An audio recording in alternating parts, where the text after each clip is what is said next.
Well, prostate cancer is the most common cancer in men, only second to skin cancer.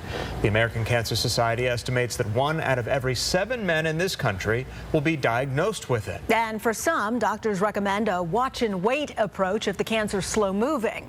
But as the Fox Medical Team's Beth Galvin reports, Tim Smith's cancer required something more aggressive.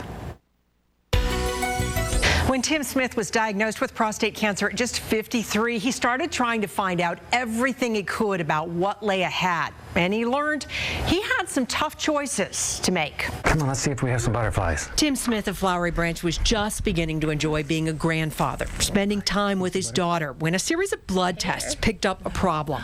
Over 2.5 years, his PSA, or prostate-specific antigen levels, which can be an indicator of prostate cancer, went from a little high to this spring much too high, which is when Tim's doctor asked him to come in for an exam. That was April 28th when he found a knuckle-sized nodule in the prostate, and then the 30th, a Thursday, 2 days after that, they're doing a prostate biopsy. That biopsy revealed Tim had cancer on both sides of his prostate, and he says it was considered aggressive. So he came to see Dr. Scott Miller, director of laparoscopic and robotic surgery at Northside Hospital and Georgia Urology. He went through the typical process of, oh my goodness, I've got a disease, to, oh my goodness, I got to do something about this disease. Tim went online researching his options. He could have surgery to remove the cancer and his prostate gland, or he could undergo less invasive radiation to destroy the cancer but leave his prostate intact. Dr. Miller talked him through the pros and the cons of each scenario. When someone undergoes any type of treatment, whether it's radiation or surgery, they do have some risks of having certain side effects, such as sexual dysfunction or urinary control problems or difficulty urinating. Radiation was less invasive. Tim just had to show up for outpatient treatments designed to gradually destroy the cancer.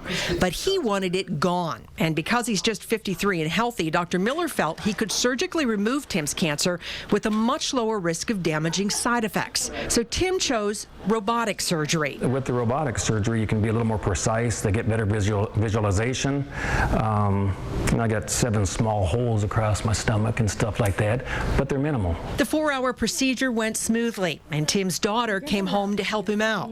It's been 2 weeks. He's still healing, but Tim is hopeful. It's still functionality that we're trying to restore. It's still a healing process. It's an issue right now. Candidly, I want to have another good 20 years. I'm in the second half. It's halftime right now, so I'm looking forward to the second half. And with surgery or radiation, the hope is to treat the cancer without damaging the nerves around the prostate gland. So for Tim, Dr. Miller used real-time nerve monitoring that allowed him to make sure that he was steering clear of sensitive areas.